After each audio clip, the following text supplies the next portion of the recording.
Introducing the new party. We live stream every Tuesday and Thursday p.m. Eastern Standard Time.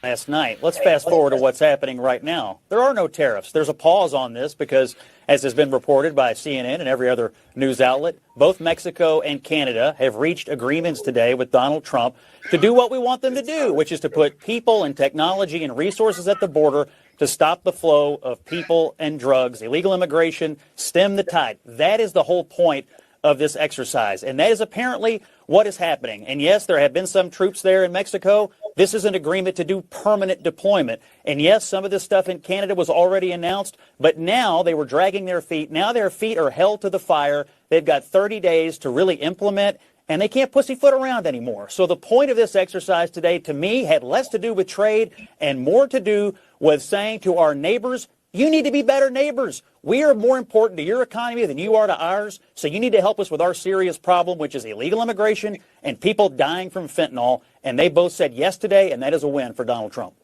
You know, Ashley, to kind of Scott's point in terms of claiming the victory, making clear publicly across every different platform White House officials have a voice in, and the president himself, it's what we're going to see. We've seen it before. It's a playbook, but it's a playbook that's been effective in terms of how the public receives it. What are Democrats doing in this moment? Well, I mean, I think I would challenge your point about it being effective. I mean, what we're seeing right now is Donald Trump is actually... Party. Why I like the new party? Number one, it's a group of people that's on a panel. We all have differences, but we all basically still come together at the end of the day. The new party for me is about unity. The new party for me is about educating people to the truth, letting people know what's been going on in our country. With that being said, shout out to the new party, man. We're going to keep it going with y'all.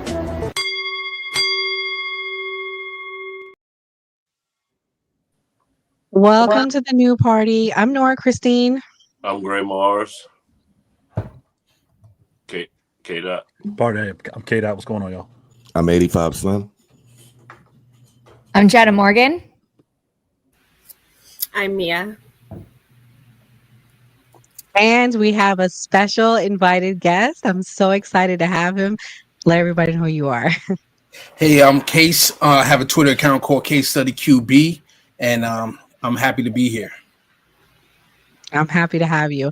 I met Case Study while going on Stabby Sab's show. It was an honor. It was like a dream come true. Like first I went on Dana's show with Judge Joe Brown, and then I got to go on Stabby. So I was so honored to be there. We were on opposing sides, but we found things that we agreed on, right, Case? Yeah, and that's what I really want to do with people on the right is find what we can come together and agree on, because I think there's a lot that we can agree on that can change the country for the better. So I'm hoping to find those commonalities. Yeah. Oh, then you got to come back every week with us, because we find them deep down inside. We do it. So tonight, Case has blessed us with his time. Case, let everybody know what you do briefly, and the how you started in this space. Yeah, so basically I create clips from mainstream media. I also do some independent media when I see something that I want to highlight, and basically mainly clips from a left-wing point of view, where I try to educate the audience on some of the crazy things that is being said in mainstream media, and a lot of times it's gaslighting. So I want to produce it for my community, and a lot of independent media shows picked it up, and they usually use a lot of the clips and materials that I found. So I'm grateful to be part of the ecosystem of people helping each other, kind of like a digital mutual aid. We all help each other. I can't do what you guys do, which is every week, you have this show, but I can look on mainstream media, look for clips that you guys can hopefully talk about. Yeah, and so the first half of our show is dedicated to Case's clips. We partnered together and we came up with some topics for tonight. So the first clip that we're going to get into, y'all, is about the DNC shifting from DNC politics. So we'll play it and then I'll give reactions as we go through. One moment, guys. Let me pull it up.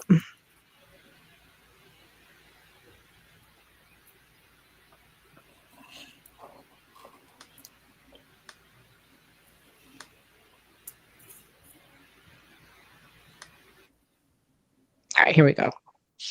This is in line with Bernie Sanders' orthodoxy. As one of his senior advisors, Faz Shakir, was up there, and he was not playing around with the identity politics at all.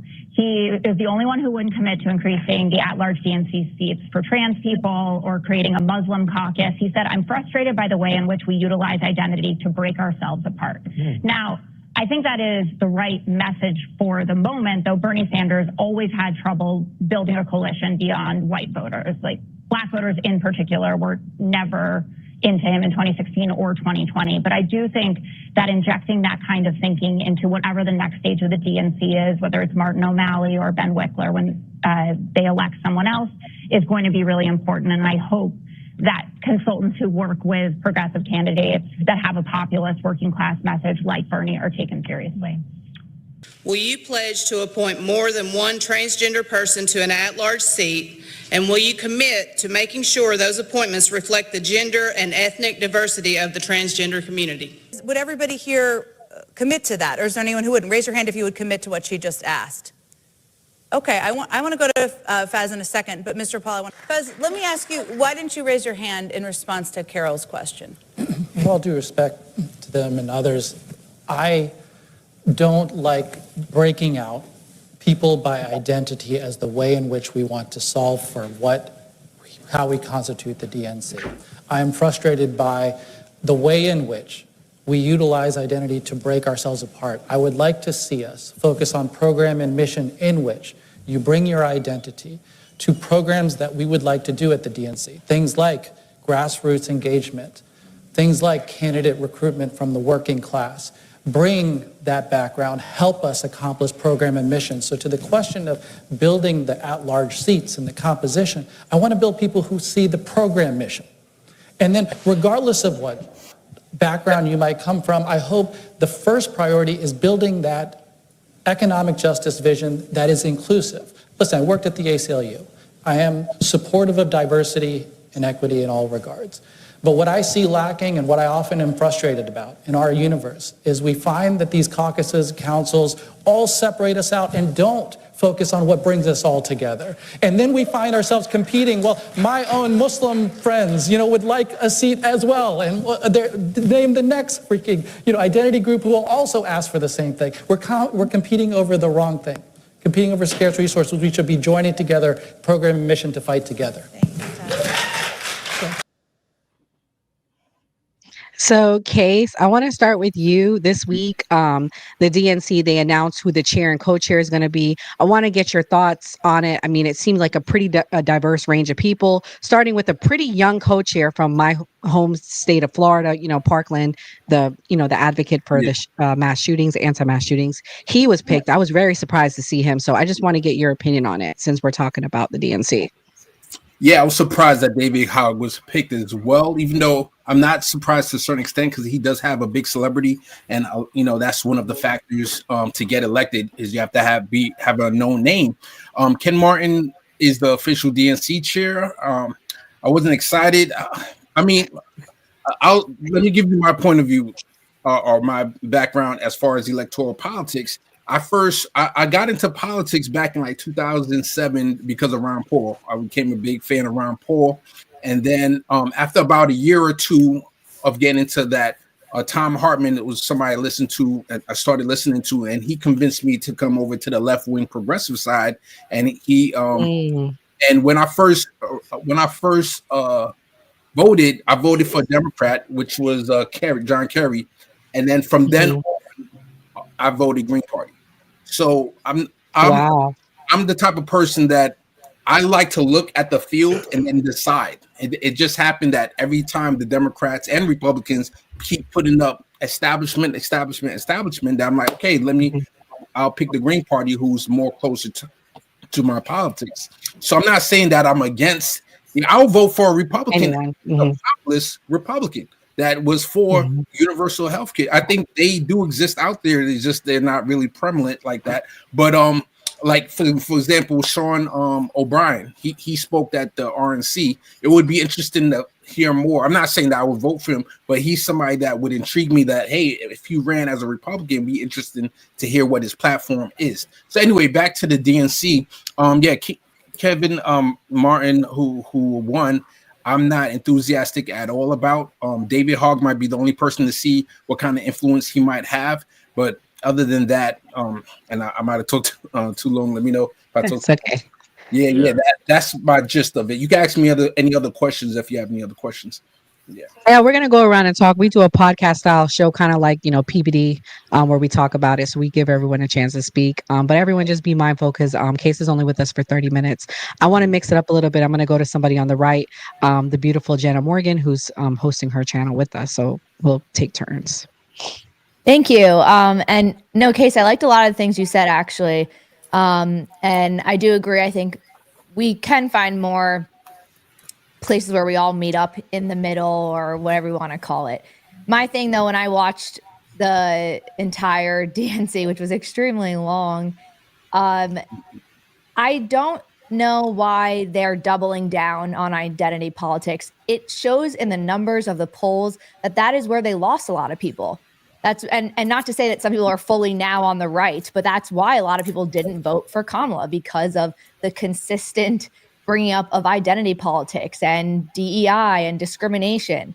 It affects such a small group of people, specifically when I'm referring to also transgenderism and to me, systemic racism we don't have that in this country. So when you're continuing to repeat the narrative of victimhood and you're repeating the narrative of, we accept all people for who they are, like so does the right. We don't want to be forced to have these other beliefs. We don't want to be forced to live in a room where I'm in a locker room and a man is in there, or I'm playing a sport and a man is playing against me. It's when you start to push these things, and it's truly, again, the numbers in the polls show that is where they lost a lot of people. So I don't know why they think it's smart to double down on identity politics. K-Dot, I can tell you're so itching to say something. So before you respond to Jenna, I want to ask you this. Why do you think Kamala lost? Why did the Dems lose? Personally, I think the Dems lost because she just didn't have enough time. I mean, she lost two swing states by less than 0.5% or around 0.5%. She lost Pennsylvania by 1%. There wasn't enough time to get a clear enough message out there for a lot of people. A lot of people felt like they didn't know her well enough. I'm not buying this whole, the left was too left and they cared about it, because there was no trans policy. There was no pushing of any trans people in sports. There was no talk about that around her name. They pushed that narrative because the only narrative they had for trans people was the one in prison, which happened to also be a policy that was executed under Trump during the Federal Prison Bureau. So they pushed that on to her. And then you did have a little division with the Palestine and Israel conflict. People didn't want to vote for her because she was part of the Biden administration who was sending weapons over there. And they said she was a warmonger and she was complicit in a genocide. And when you try to break down that, hey, the Democrats really send most of the things they pass for Israel is defense weaponry, not offensive, which is what the right and the Republicans passed. Like they would push for offensive weaponry.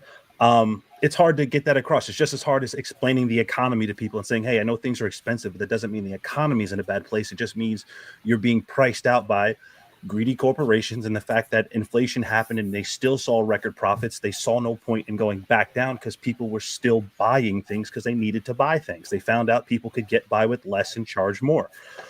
We got hustled because of the nature of the pandemic. So I think there was a lot of things going against her that would have taken a lot of more time to explain to people, a lot of more time to see the results from, and that worked against her. Because like I said, she got more votes than Obama, more votes than Hillary. She did really well in 107 days. It just was a little too short. That's my experience. 85. Why did the Dems lose, and is this strategy going to work? They lost because they trash. Number one. They lost because they had no policies to benefit people. They lost because that lady was just going to run back the last 4 years that Joe Biden basically had going on. And they lost because the American people didn't even pick her to run for president. She was placed. So it ain't about time. It's about reality. And reality was she wasn't going to win because she didn't have a policy to service the people. Period. That's a false narrative as well that people put out there. She had multiple policies that service the people. Give me one. The housing, giving money for housing, increasing that to 25,000. The small business money thing, for housing. free the tax breaks. All right, guys, there's a lot of people college. here. Yes, it's a lot of people, guys, and It was Case a lot is of not things. going to be with us Increasing the all tax- night. tax So credit. we can debate. I don't mind us debating, but Case is not with us the whole time. I mean, we can do it at the end of when we talk about the tariffs. I'm going to play the next clips since Case is not with us, and then I'll have Gray and Mia go first. Okay, y'all go with that. Go ahead. So the next topic that we're going to discuss tonight, everybody, is regarding America's kids can't read. This was an alarming clip as a mom. Let's watch it. News about kids across the country. The results from the nation's report card show children nationwide are losing ground in reading. Ann Thompson explains. Tamala Ensrud calls her son Christian COVID kid because he grew up during the pandemic. He started kindergarten on Zoom. Now in the 4th grade, she says reading is still a challenge, even with tutors, after-school help, and coaching by mom. I am noticing an improvement, but it's still a work in progress. Now a new study says that post-pandemic rebound remains elusive. What's billed as the nation's report card finds average scores in reading declining in both 4th and 8th grades compared to 2022. In math, there was no significant change in scores at 8th grade. The bright spot, improvement in 4th grade scores. This is a 5-alarm fire. A disappointing report from the National Assessment of Educational Progress, says education researcher Dan Goldhaber. What does this report tell us about America's classrooms post-pandemic? It tells us that students are still struggling post-pandemic. We are not back to normal, even though, many parents and the public may think that we're back to normal when it comes to student achievement. It's not just the pandemic.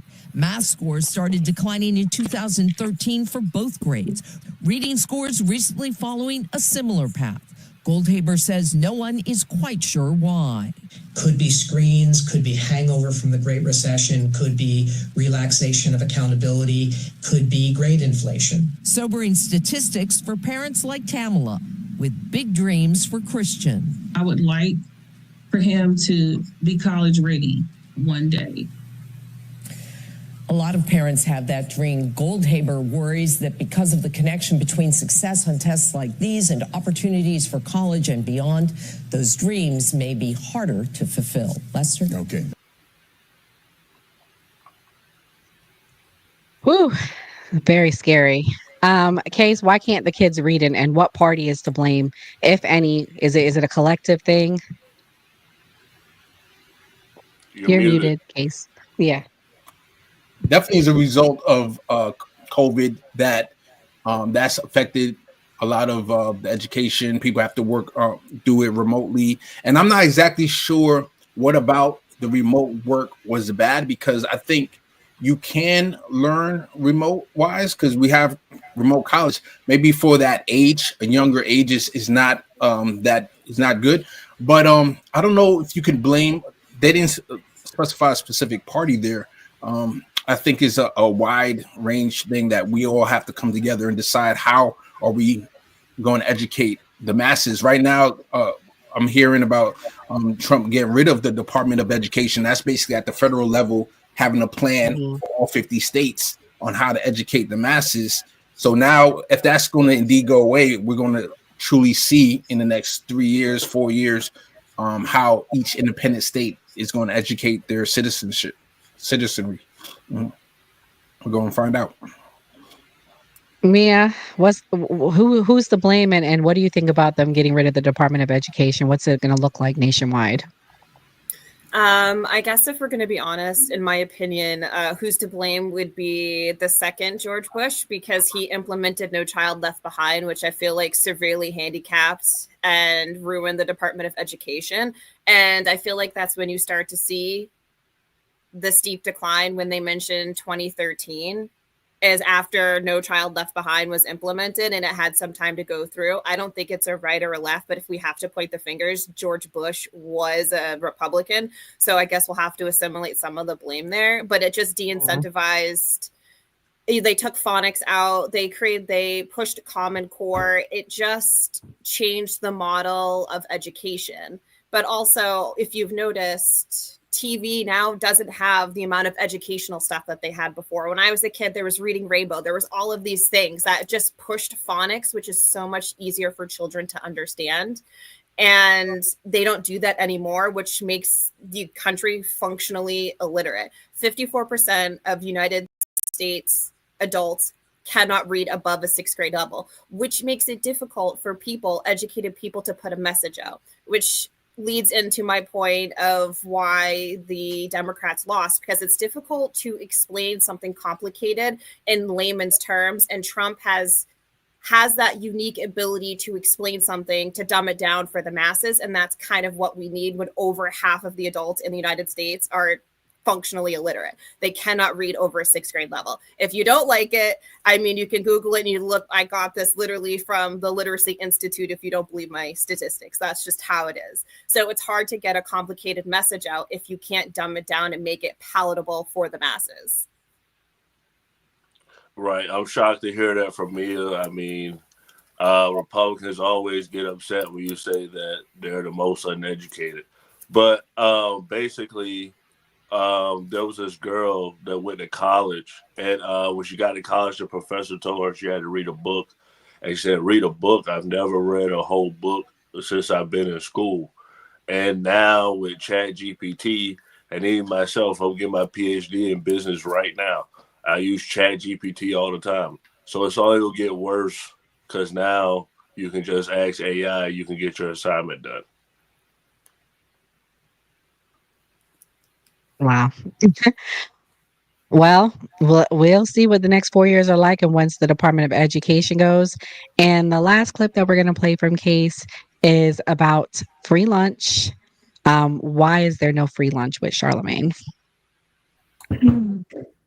Oh man, I personally think kids should have free lunch. See, another left point I believe in, because I think that the amount that they charge for lunch is crazy, y'all. They charge $3.50 in my county for lunch, and it's gross. You don't even like to eat it. It's like, what am I spending my money on?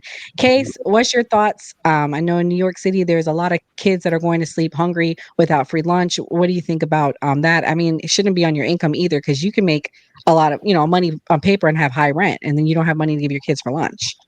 No, definitely. I think we need to do something with the lunch. I know from personal experience growing up, I had reduced lunch that I would pay a quarter every time I would go to the lunchroom, and there's certain schools that I would get free lunch. So I think I'm glad that we agree on this, that we spend a lot of money, send money over to Israel, overseas. That's where the Ron Paul mindset from, the Republican Libertarian comes in, where I'm like, why are we sending all this money overseas when we have a lot of money that we could spend domestically, whether it's cleaning up our lead in pipes. I'm finding out today that we might have another epidemic of lead in pipes like we have in Flint. Feeding our kids. I'm also for free community college.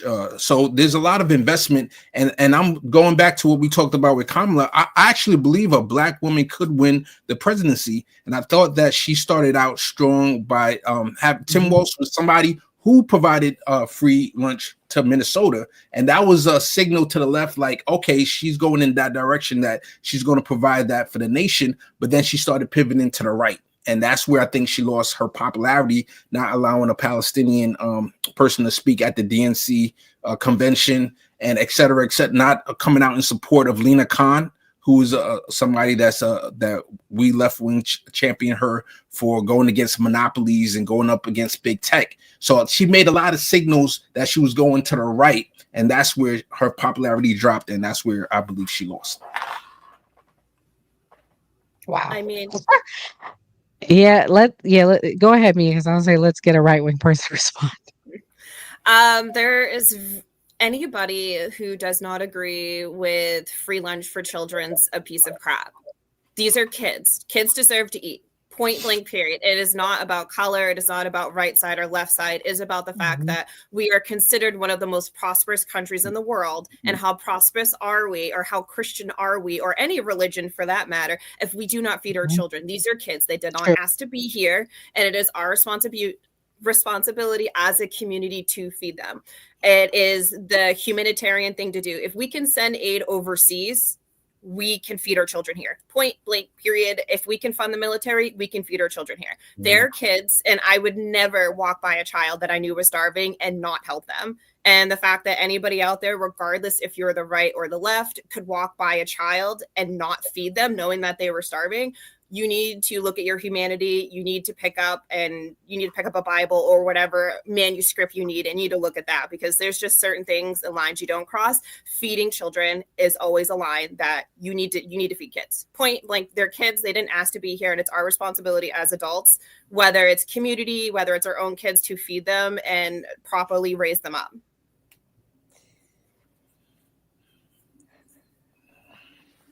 85, you're probably the most far right on this call. What do you think about free lunch? Should we continue to have it, or should we get rid of it? I think it should be until high school. The reason I say that is because, when you look around, these young 14, 15-year-old kids, they know how to make money. A lot of kids are doing things to get money, whether it be wrong or right. So I think it should be a limit. I came from the free lunch era, so I also knew that Fridays was the only time I wanted to eat it. You know what I mean? Like, they didn't serve the best things until it was Friday. You know what I mean? But Monday, Tuesday, you'd be like, oh, man, I don't want to eat that. So that could be a scenario where, they're making things and paying for things that's not being utilized. You see what I'm saying? So there's a lot of things that you got to look at. Can you hear me? Yeah, I said you cutthroat. Yeah. Well, before we move on to the next thing, I would just like to I'll say real quick, I'll take that deal. Yeah. I'll take that deal. If I could get the most right-wing person to say up to high school, I'll take that deal. Go ahead. I'm sorry, Nora. Oh, no, I was just thanking you for coming. I know you have to go. Oh, yeah. And we really appreciate for having you. Thank you so much. Much love to y'all. Thank you. Case, where can everyone find you before you go? I'm sorry. Oh, yeah, no problem. You could go to Case Study QB on Twitter.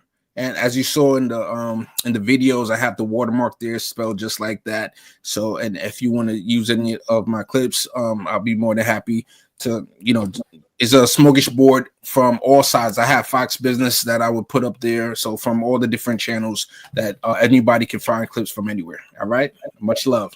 Yes. Thank you so much. For sure. Right. Bye-bye. Bye, Case. Oh, y'all had to show out. And the chat. Oh my God. Let me go to the chat. Let me explain something to you, Autumn. We are respectful over here, okay? You might not like my hat, but I'm gonna wear it. Now you get out of character. Was Case? Now we can get out of character because that was an honor that he came. And chat, I'm gonna need you to be respectful, okay? Because I know you new to being around MAGA, but over here at the new party, we have it to be a party. We're not with the hate, we're not with the drama, and you will get blocked, okay? So if you don't want to be a part of it, it's okay. You can still support K-Dot. Can we move along? No, we cannot move along because it was let the chat disrespectful. Yeah, no, but it was borderline, like a little disrespectful. Yeah, it was a little bit much. I'm glad I it was a little bit much. Can I but say anyway, one thing? Can I say go something? ahead. Regarding food, just because I also will say, yeah, I am far right. However, with food, my couple things. So I grew up in a town that we did have to pay for lunches. And my issue will be whether you're in public school or you're in private school, which I would assume people in private school probably don't need to get their lunches paid for. But where are the tax dollars going so that, yes, schools can provide lunch and the right food? My question is, though, this goes back to the Maha movement, which I'm very, very keen into. The certain foods that you are paying for, why are they pairing with those certain food companies that are filling the children with chemicals that literally make it harder to focus, harder to stay more mentally stable, that spike their blood sugars, that do a lot more harm? There's chemicals in the water. There's metals in all of these different aluminums and microplastics. Like, that's another thing that I don't think we understand of how much food affects children. And if I'm all for, of course, I don't want any child to starve. I don't want any human to starve. I volunteer at homeless shelters here in New York City every single week. I'm not about someone starving. I also, though, wish and hope that schools could take it an extra step further and not be feeding children the worst possible processed foods that make it extremely difficult to remain mentally stable, physically stable, and healthy.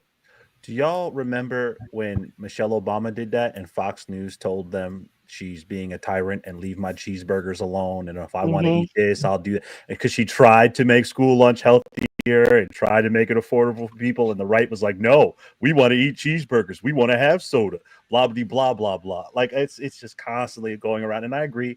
All the kids should have a healthy free lunch. I'm with you on that, Jenna. I'm not going against you or saying you're wrong or anything. I'm just saying it's just funny that, like, just a few less than what, 2 decades ago, we were having this conversation. It was totally opposite.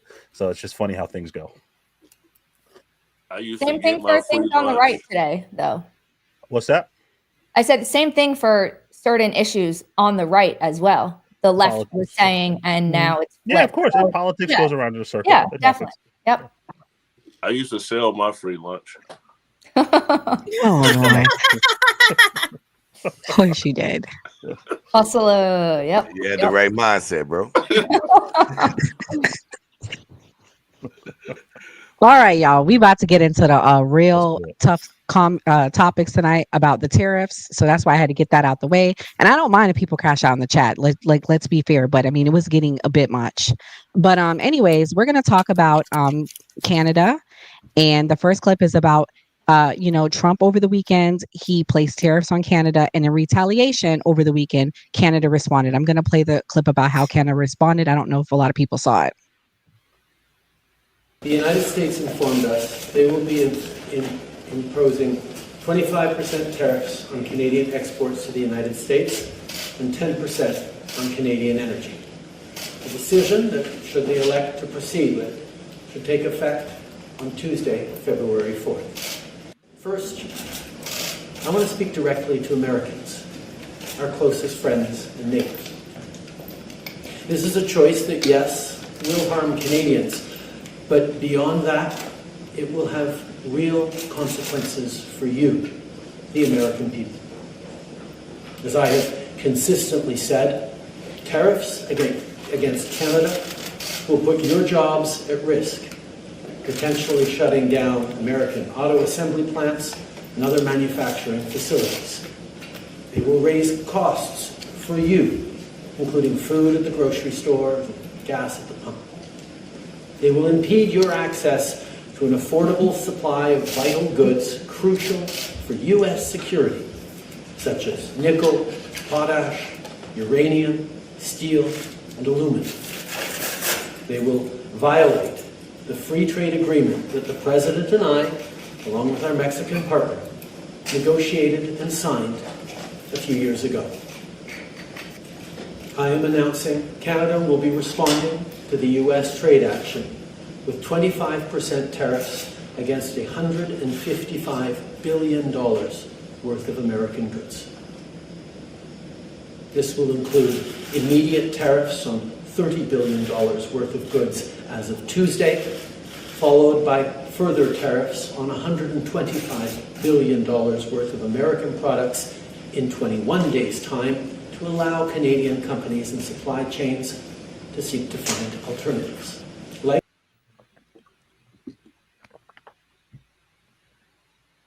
So I know this is a hot topic with the left. K-Dot, I'm gonna give you a chance to go first. Tell me what tariffs would look like and why we shouldn't want this trade war with tariff war I should say with Canada and Mexico. I mean, let's start with the basics. Tariffs just raised the prices for everybody. We know that. We saw an increase the last time he did targeted tariffs on things that we're not trying to build industry in aren't a good thing. So people say, oh, well, they kept the tariffs from Trump administration. Yes, because they were targeted and it helped us. And some targeted tariffs can be a good thing, like Biden's targeted tariff on electric vehicles helps us build the industry here instead of people going over there and buying them or shipping them in and ruining American jobs. So let's get that out the way. And then secondly, it was all, do as I say. The idea behind these tariffs was do as I say, help me figure this problem out, or I'm going to charge my citizens more. He put the middle class and poor people in way of getting his thing. That I don't know why people think this is a good idea. Why are you sacrificing our dollars to get another country to do something they may not want to do? But then you find out that it was already something they addressed. There's been the 10,000 soldiers are from 2021, and Canada announced back in January or December that they were going to do the $1.3 billion at the border. So he did all this blustering and peacocking for nothing. He got into a pissing contest to make himself look good. And if you're not being honest with yourself about that as a Trump supporter or MAGA or whatever you want to call yourself, I think you're being a little disingenuous because, again, whatever you think about him peacocking, but it was literally just him sacrificing the middle class dollar to force somebody to do something that, supposed to help us when it really, I don't really see how it really helps us, especially at the northern border. But yeah, that's about it. 85, I'll let you respond. As a businessman, why are the tariffs good for America and how is it going to affect us if we were to actually have it on both sides? You're muted. Yeah, I hate when I do that. But it's going to affect us absolutely in the beginning. But that's what I mean about the mindset, man. Right now, you guys are looking at right now what it's going to do tomorrow. We have 4 years of all of this. Everything you stated is the same reason we need the deportation. Like, we're tired of our money basically going out. So in the beginning, it's going to seem like it's going to be strenuous, but long term, the country is going to benefit. At the end of the day, that's the mindset you got to have with everything in life. Even when you go to the gym, it ain't happening overnight. It takes time. These people ain't even allow this man to do anything. He signed a few papers and everybody had heart attacks. So the whole tariff thing is on pause. It's a 30-day pause. They will fold. I'm not worried about that, but he got to go at people aggressive. We can't be soft. We are America. And if we want to be soft and, tuck our tail between our legs, these other countries going to run all over us. Pretty much. They going to run us to the ground, bro. And nobody even thinks about the long term. It's like, oh my God, what is he doing? He hasn't done anything yet. And don't forget, he was the president before. Nobody was a slave before. We were good before. So let him do his job, bro. Everything that he does can't be negative. He's the president of the United States. How can he be negative? I don't know. He's ranked like the bottom from worst all-time president. No, like, he's the best. 9 out of 10 presidential historians rank him second to worst president. I don't care about 9 out of the 10 historians. So the guys who rank rank the president in my life when I was living while he was president. Nothing happened. Everybody I knew was good. Who turned it? That's what happened. It's because of an economy he didn't start. Yo, at the I end think of it's the day, Jenna's turn. All right, go ahead. Oh no, go ahead. You don't get a man no credit for nothing. Just sit He back didn't do anything. and let the man do. I think to that point, yes, it's what are we exactly, like 2 weeks in? I don't know why we're not trusting this person. And it's the same thing. Like, someone I heard say, oh my gosh, the prices of eggs are up. And I'm like, wait. And this was like on day 3 of Trump being in office. And I'm like, okay, so you can blame Trump for the egg prices being what they are in his first 3 days But this has no relation and no correlation to the last 4 years of Biden. But then when Biden comes into office and we say, oh, Biden's entire 4 years, his economy was so bad because of what he got from Trump. I'm like, it doesn't make sense. The comments make no sense. The timeline makes no sense. And yes, with tariffs, it does get worse before it gets better. No one is denying that. No, if someone is denying that, they probably just don't understand how it works. And yes, as an importer, we pay more, but that's the thing. So that we can make and we can be the nation that provides these resources. Again, also, we have the most amount of oil here. He's going to drill. We're going to be a nation where people come to for things instead of us always going to another country, getting and exporting or importing other materials, from other countries. It's going to actually enhance our economy, make more jobs here in America, and then in tandem with mass immigrations that thankfully are happening. And everyone said, it's not going to happen. Oh my goodness, it's not going to happen. And especially at that last very end, right before the election with the HB1 visas, everyone's like, see, they want immigrants. Like, no, actually, he is doing exactly what he said. And now all this free labor, we're going to get rid of. And people in America that are American citizens, and I know several that have struggled to get jobs and would happily pick those blueberries that people are saying, who's going to choose the blueberries? Like, Jesus Christ. So that's my thing on the tariffs. Of course, Canada, by the way, Justin Trudeau, how long does he really have? He resigned. So I think he has, a few months left, 6 months maybe.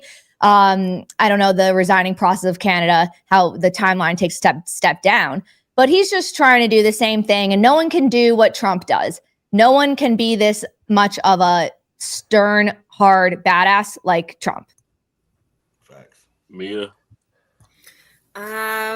Everybody's pretty much touched on all this. At the end of the day, I believe targeted tariffs work. We've always used a targeted tariff system regardless. Before we went with the income tax system, we were on a tariff system. If we could do targeted tariff enough in order to get us off of the income tax system so we don't have to pay income taxes, it would be good. However, there's no plan at this point in time and how we're going to do that and to get us off the income tax, because we have to replace our income tax with something. It's not going to come from nothing. So, we just need to give it time. At this point in time, we need to give it time.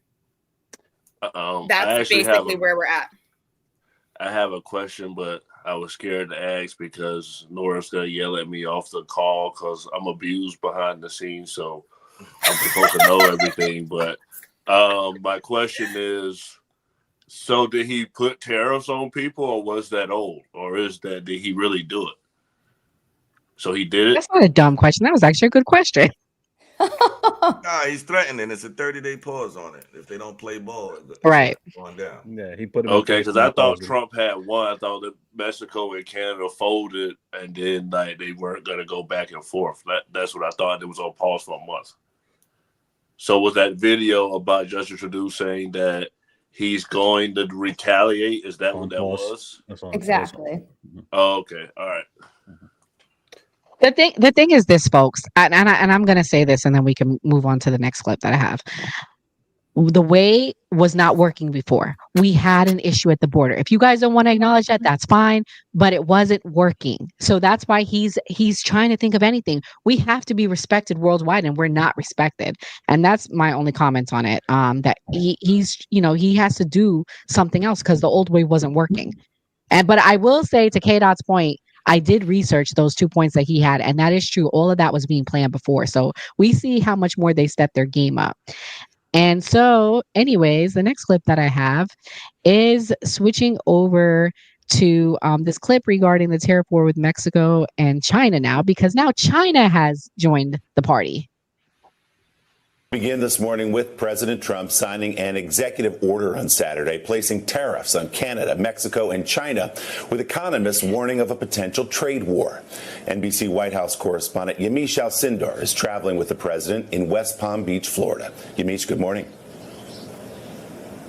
Good morning, Willie. President Trump signed an order to implement 25% tariffs on Mexico and a 10% tariff on China. There's also a 25% tariff for Canada, except for energy products, which have a lower 10% tariff. The White House says that's to keep costs down on things like oil and gas.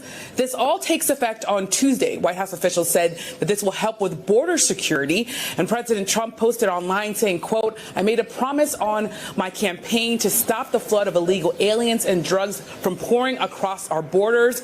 But the backlash came fast. Both Canada and Mexico say they will implement their own new tariffs on the U.S. Here's Canadian Prime Minister Justin Trudeau.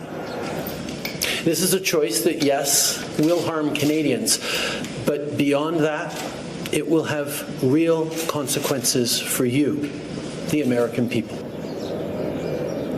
Experts say this trade fight could send prices soaring for consumers, including for things like produce and beer from Mexico and lumber and steel from Canada. Meanwhile, China says it's going to file a lawsuit with the World Trade Organization. And yesterday, White House officials said if any country tried to retaliate, the U.S. could increase the tariffs even more. Willie? Yeah, Michelle Sindor starting us off with the president. Okay. So, Janet, the chat just going crazy about you working in a don't farm. I want to know understand what why farm they that's working in, though. I mean, No, I you don't ain't working on no understand. farm. You're not working on a farm. I didn't say I that's not what I said. I said I would happily work on a farm. I never said I do work on a farm. I said I would because I literally would. What they're joking about is you say you would work on a farm. You wouldn't last 2 weeks on a farm. I'll tell you right now. Excuse So me. anyways, you know, you're always with the attacks, dude. Like you literally know nothing about me. In all fairness, I don't think none of us would last. Let me tell you guys, and I'm not going to tell you how I know this because I don't want to It's reveal hilarious. anything. My aunt has an entire ranch and a farm, and I grew up actually doing that. So good one, good one. We turned it into tell love you, and hip hop over here. I have a personal connection with the farms. I'm going to tell you how I know about this. But those people that come to Florida with the visas and work on the farms, God bless them.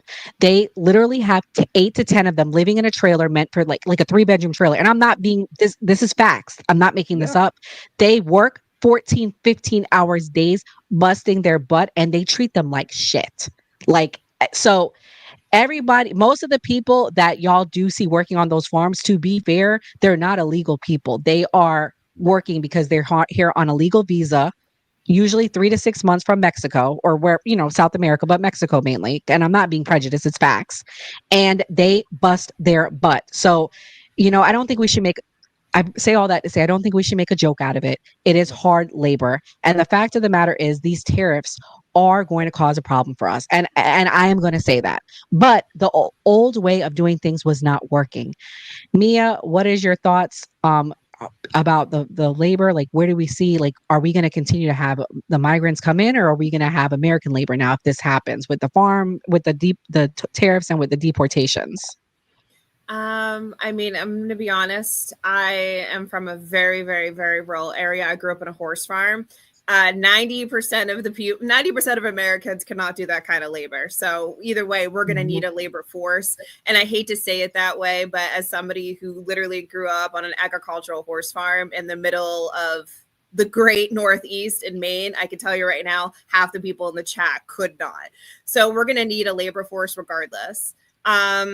If anything, we need to find a way we need to overhaul the entire immigration and asylee seeking system. It needs an entire overhaul because the people that we do have here that are honest, hardworking people, even though they are here illegally, we need a very fast path to get them their work visas so they can stay here and earn, because they do earn.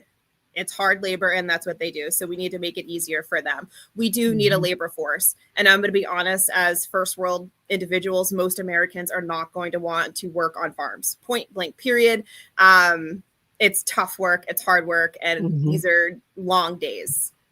So either way, we need to figure out how to reform the entire system. It's not just a right or a left thing. It's an American thing, and we need to figure out how to fix the system. I mean, the rights had chances, the lefts had chances. At this point in time, it makes me feel like the bureaucrats in Washington don't want to fix the issue because it is always a talking point every cycle. My mom was before my grandpa died last year, we had extensive talks about immigration, and they were talking about immigration in 62. So, I mean, we're talking decades upon decades of the same talking points, and we have to admit that the right and the left do not want to fix the issue because it's always a talking point that they can pedal back to and pivot to. So I think at this point in time, we're probably going to have to French style this whole country and just take it into our own hands, because they're clearly not going to do anything in Washington. Yeah. I want to be with a right-wing conspiracy people tonight. I was like, Elon Musk is trying to get rid of all the immigrants because he want all those robots he building to be out there on the farm doing all the work. That's what he's doing. He'll have all those robots like iRobot with Will Smith. They gonna be the new labor force. Also, hey, Greg, you allowed to think like that. You're my favorite Democrat. Also, I think it's a crime that we penalize the farmers for bringing in, like Jenna had said, she knows people that would work the farms, right? And people say that all the time. Oh, we can get people out there to work the farms. If that was the case, we wouldn't have these H-2A workers who come in for the season, work all season long, and then leave after that. And then on top of that, those farmers who have to hire those H-2A workers to come in here, they have to pay a penalty for that on top of paying the taxes for that worker and paying that worker. I think it's just unfair to American farmers that they get double penalized for making sure there's food in the store for Americans at the end of the day. That's one thing that I think people don't know about this H-2A situation and the workers that come across the border on those visas for the season to work. Slim, I know you got something. Facts. I mean, I'm good. I mean, long as he ain't blaming Trump for that, I'm cool. No, that's like I said, it's the bureaucrats and oh my God. I can't blame Trump for everything. I can, but I can say he's a shitty president, and he's always going to be a shitty president, and that's just my opinion. And that's actually a fact. It's a fact. Can we get Case to have that recording of you saying, "Well, I can't blame Trump for everything," because I'm going to replay that in our group chat every now and then. Right. We need to go raid his live and play it on his live. Raid his live, and we play the clip on his live. Okay, as long as you guys say you can't blame Joe Biden and Hunter for everything. I barely do that. Yeah, and shout out to KDOT's people. I've been fair. I've been putting up their chats, so thank you for their support. KDOT, are you monetized yet? These people need to pay for super chats. They love you. Oh, okay, well, when you do, remember we played your chat, so yes. We might have to start taking super chats only because y'all spazzing out. Some of y'all, not everyone, but thank you for the support. Yeah. So my last clip of the night, guys, is about Piers Morgan in London. Talks about crimes in London. Let's watch this clip because it kind of goes into our final clip of the night, our final topic of the night regarding gun control. Some is counterproductive. You know the thing about guns? I'll just say this for your audience. It will all be looking at me thinking I'm the 2A gun grabber.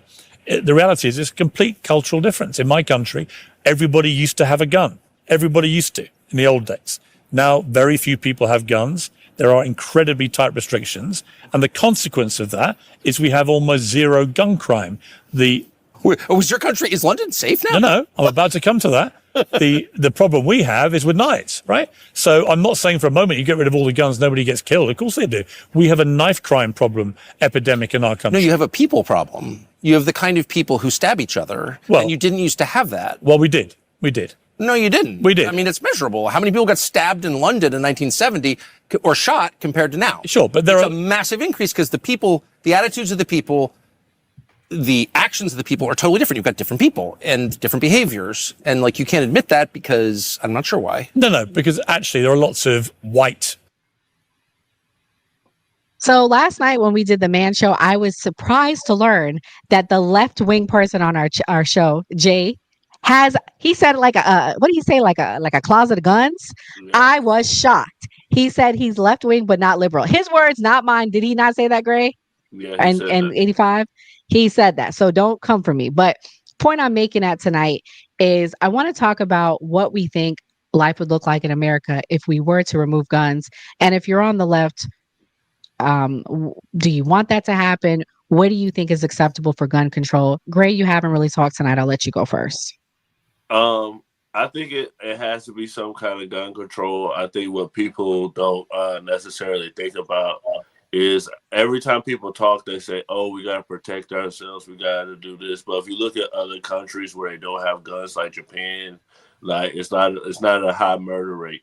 And I think about these young men, especially these young black men, with this drill music and the easy they can get to these guns, and they got all type of foreign guns. They got Dracos, they got switches with the extendo on it. So that's where, for me, I would want gun control because of that. 85, what's your thoughts on gun control? Do you think it's going to ever happen? Do you think we should do it? Is there a limit?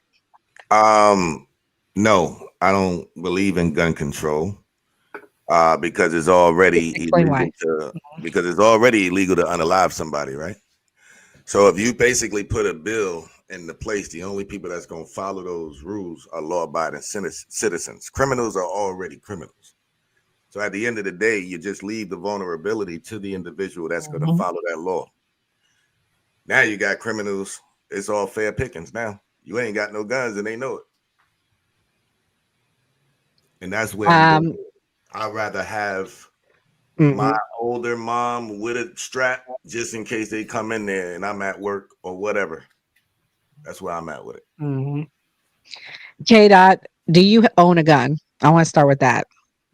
No, I am Second Amendment, pro Second Amendment. I don't own one because I have tiny ones in the house. I was waiting until they got a little bit older. Oh, but you are pro. Yeah. Can No, you tell me why you are? Because you are very left, and I would love to hear why you are. Like I said, I believe in self-defense. I think some of the self-defense laws on the left are a little too strict. I don't like the idea of people being able to openly carry in large cities. I think that's a little dangerous because it's just a lot of people around.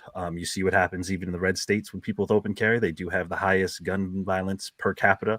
It does spike the legal and not illegal violence when it comes to the weaponry. But like I said, I also respect the Constitution, and the Constitution says people have a right to bear arms, and people try to interpret it in different ways, but that doesn't mean I don't support gun control. I don't think there's a need for 18-year-olds to be able to access rifles. That's the type of gun control I talk about when I'm being on the left. Every time we see one of these school shootings, every time we see one of these mass shootings, it's some giant rifle with some bullets that leave unfathomable injuries in children and people who are just trying to attend a concert. And it's time to do something about it. We can't sit by and act like this isn't a problem anymore. At least raising the age of which a kid can purchase this. I mean, if you want to go out with your dad and hunt, fine, you're with an adult and you're going out and hunt. I don't see a problem with a 12, 13-year-old kid going out and hunting with their dad using a rifle. But to openly be able to buy one at 18 is a problem in this country, and we need to address it. And shouts out to Florida, our Republican government. You know what we did? You know what Pam Bondi did, right? I know y'all probably nervous about Pam Bondi, but Pam Bondi is the reason why. She is the reason why we have an age. What is it, 21 now, Gray? Why there is a minimum age in the state to have those type of guns. Jenna, what's your thoughts on gun control? Should we limit it or limit certain guns? Yeah, I think we all should be able to have the right to defend ourselves and the right to protect our families.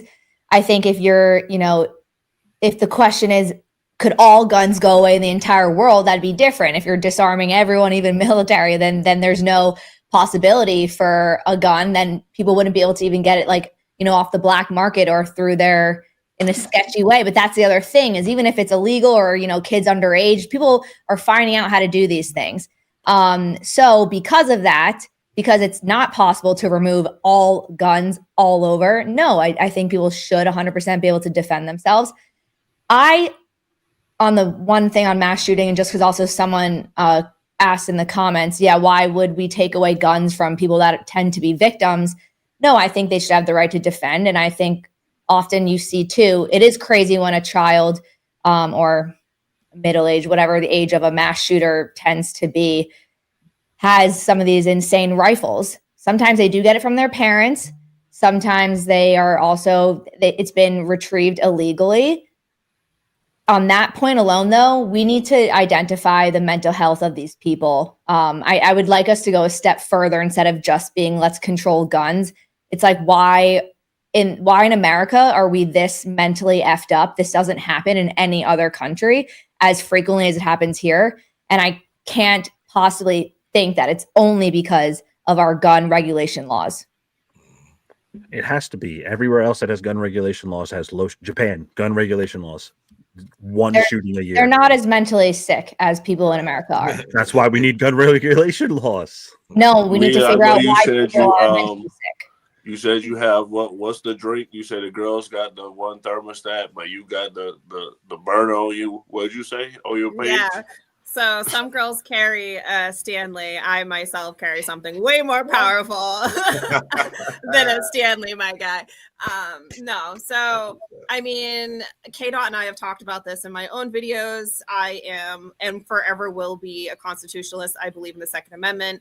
And when it comes to gun control, we need to look at the facts, which Google is free. Less than 3% of gun crime is committed by rifles.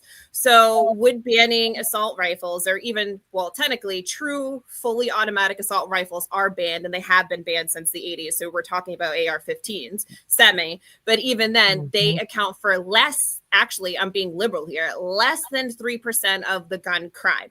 54% of the crime committed in America with a weapon is a handgun. So if we're really trying to talk about gun control, mathematically speaking, it would be handguns we would want to ban, not rifles. That's a disingenuous argument. That's not disingenuous. Yes, That's we're talking about protecting the kids.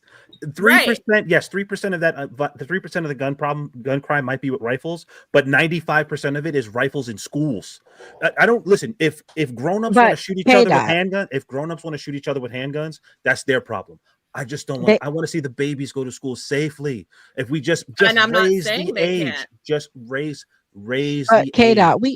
we all want that, but as I don't know if you've been hearing what's been going on in the UK, because Gray and myself and D White, this guy that was on her channel, shouts out to him, we covered this extensively. UK has a serious knife problem. Yes, they removed the guns and they replaced it with knives. Yes. That's what's going to happen. I mean, you can't the reality is that. You can't say that. We're not saying removing, but you're saying remove the guns. No one said remove. No. Guns. But I agree with you, K-Dot. There needs to be but you're reasonable when it comes to this. There are some people, and I'm not going to make it a political thing. There are some people in America that want to remove all guns. They only want handguns, and they don't want even adults to have it. And that's not realistic, because then we're going to end up like London right now, where they can't even protest in the streets. They're so censored. And you know why? Because they don't have the guns. Like, that's the reality. And I think that's fair. Like, just for like my ending point, I mean, we have a mental health issue in this country. The reason why Japan has very few crime is because they are not as mentally unwell as us. So taking away the guns, yes, it takes away the mode. They'll use a knife. They'll make God knows what with materials in their homes to go boom. I mean, people will do what people want to do if they're mentally ill. So really, we should be trying to regulate what we can, but also trying to get services, mental health services to people. We are mentally sick. Our food is poison, our water is poison, our air is poisoned here. And it is literally showing in our depression rates, suicidal rates, amongst kids, amongst adults, amongst veterans, amongst males. It's showing clearly we have some issues here that should be addressed. There's nothing wrong with having some gun control and putting money towards mental health. If we look at all of these other countries that have very low crime as a whole, they are mentally better than us. So it stands to reason. The argument would be, why don't we try to fix the mental part as well? Why is it just the control part and not the mental part? Nora, before you move on, I want to say a personal story. So, my cousin, right? Basically, she always had a sign on her door saying that she has a weapon in there, right? And I don't know the percentages, so I won't go into it, but most people who own weapons, is a high percentage of them getting hit with that weapon. She had a son. This was one of a cousin I was close to. I looked up to him. He was as black as his shirt. He was bad, super bad. He took my cousin, his mother's gun. He went and robbed somebody. He unalived that person. And he been doing life since, I was 14, 15 years old. So he been there 20-some years. So you don't know what's going to happen to you with your weapon. Hey, Toby, I miss you, boy. But go ahead, Nora. I'm sorry for your loss, Gray. Thank you for sharing that. And I'm sure you have personal experience from being a veteran of, unfortunate things with guns. So thank you for your service on that as well. Um, whew, it's going to be interesting Thursdays with KDOT and the crew. But thank you so much for everyone coming. No, I like it. It keeps me on my toes. We're going to go around and say our closing thoughts. 85 had to dip out. Mia, go ahead and go first. What's your closing thoughts? You're muted. You're muted, dear. Oh God, now I'm being like 85. Essentially, at the end of the day, we are all American, regardless if we're right, regardless if we're left, regardless of our color, our creed, where our family came from. We are all American, and we need to do what's right for America, such as feeding children because we can afford to in this country. No child should be left behind when it comes to food. Preach. Jenna, what's your closing thoughts? And thank you for hosting with us again on Tuesday night. Of course. Thank you for having me. I enjoyed this evening. I think we got a lot beyond politics in a sense, which I think a lot of these arguments are, but they became political because of certain people in government that are trying to control things that they shouldn't really be controlling. And ultimately, for all of us, I think that this is way beyond the right and the left. Behind closed doors, even in the governmental level, they don't have the people's best interest. And I say that for both parties. We say this all the time. It's more of a spiritual war that's happening. A lot of people in power, there's corruption on both sides. I'll always call out corruption when I see it and feel it. But I'm glad tonight that we went beyond this, just trying to separate parties and be in a divisive nation, because I think there's a lot of issues that shouldn't have to be this divisive. KDOT, it's your inauguration night with us. How does it feel to be part of the new party? Are you going to come back? Of course. I enjoy these conversations. I know I come from TikTok where it's all over the place, but I enjoy having a more focused conversation with the same group of people. So hopefully we'll be able to build on this going forward. But my closing statement is, I don't, you're concerned about feeding kids. I don't know what kids are going to feed if we keep allowing, rifles into our schools and we don't want to protect the children, and where they're getting left behind is not about the guns. Why don't you take away social media? I'm just saying. I didn't interrupt your final statement. Jenna, we're going to be best friends. We're going to be best friends. I know. I know. I only am friends. I'm only best friends with my brother. We're going to be best friends. You're not one of my brothers. We're not fellow Americans. One of only my brothers are my best friends. I have acquaintances. Okay. Well, I'll be your best acquaintance. But in my closing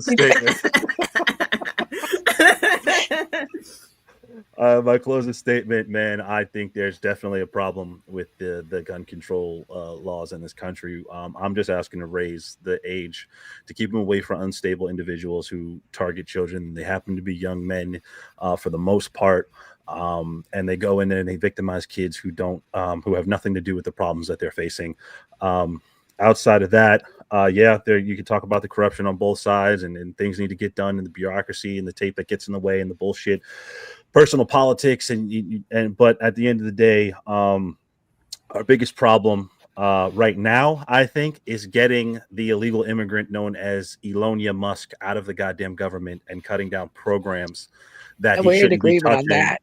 And I think you guys need to be more vocal about who you supported and what he's allowing him to do, because he is an unelected individual rummaging through our personal data and the way our government works. And I can understand we wanted to make some cuts, but if he wants to make some cuts, he needs to divest from his fucking companies like every other elected official if he wants to do that, and do it the right way, because that's corruption at its finest right there. He has very much vested interest in doing these things and peeling back the red tape to make himself more richer. And I need MAGA I need all of us, but especially MAGA, because he's on your side, to speak up against this.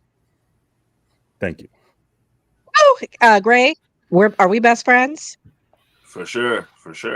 Do we have more in common than we have different? No, we're way different. Oh God, I'm trying to do something here. Yo, Gray, what's your closing thoughts, and then I'll say mine. I think this was like a reality TV show. I think we need to start doing the part where, you know, you like, they just had a camera and a person like, hey, how do you feel about the people on the cast? Like, what would you say, like, in the back?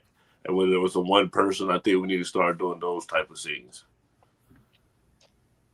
I just want to say that we're all Americans here and we have more in common than we have different. I think we all agreed that little kids should have lunch. So that tells us something. Even the most far right person who's no longer here said kids should have lunch. So I think we need to start recognizing our differences and come together. I have to agree with K-Dot that Elon Musk has to go. I tried speaking out against him and he took my check mark. So I mean, like, that's the reality, y'all. Like, we are in the time of censorship, and it's been going on the last 5 years now. Y'all are just now realizing it. So shouts out to everybody. And also I want to say, Jenna, thank you so much for being a part of our podcast. You being a, female in New York City, Jewish, Caucasian, Jewish American, you decided to be a part of a Black podcast. So shouts out to you, and don't let the haters bother you. We are going to be back here to stalk me and find out about my life. Chill. Yeah, how did they know that? It's I mean, it's fine. I was an extremely famous show, and yes, I'm an extremely talented professional dancer. So you're all welcome. So like I say too. Yeah, like I say all that to say, like, come on now, y'all. She's not one of those people that you're trying to paint her to be. So, like, stop the cap. I'm a woman of color, and I'm saying that. But anyways, we're going to be doing our show Thursday night with K-Dot back. Our partnership with him. We'll be doing Black History Month topics. We'll be talking about Malcolm X and MLK. Hopefully, we find more in common than we have different on that. So I'm looking forward to that. And then tomorrow night is the Man Show. Gray, you want to let everybody know what it's about before we hang up? It's about Marcus Jordan. He got pulled over, with some paraphernalia, DUI, he was messing with Pippen, the old lady. We were talking about Kanye, how he pulled up with his chick with what she had on. So on the Man Cave, it's not really political. It's more laid back. It's more laid back, just chopping it up, talking. Fun time. And Mia's actually going to be making her appearance on the Man Cave. So, right, Mia, you'll be the Hey, Mia, are you going tomorrow? Sure.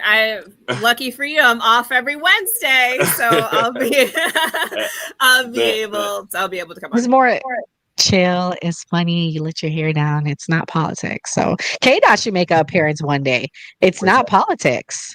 Yeah, it's not It's the Man Cave. It's about men's empowerment. Anyway, men's empowerment. If you want to invite me, I'd be down to. Yes, absolutely. Yeah. You met Vogel before, right? Have you met Vogel yet? I haven't had a chance to have a one-on-one with him, but I have met him. We gotta do one with you and Vogel. Okay. Yeah. And Jay is there, so he represents. No, that's the only guy I haven't talked to is Jay. Oh yeah, Jay. But you saw him in the chat, so shout out to Jay. My you favorite guys are best friends in those chats. Never met each other before. Best friends for life. BFFs.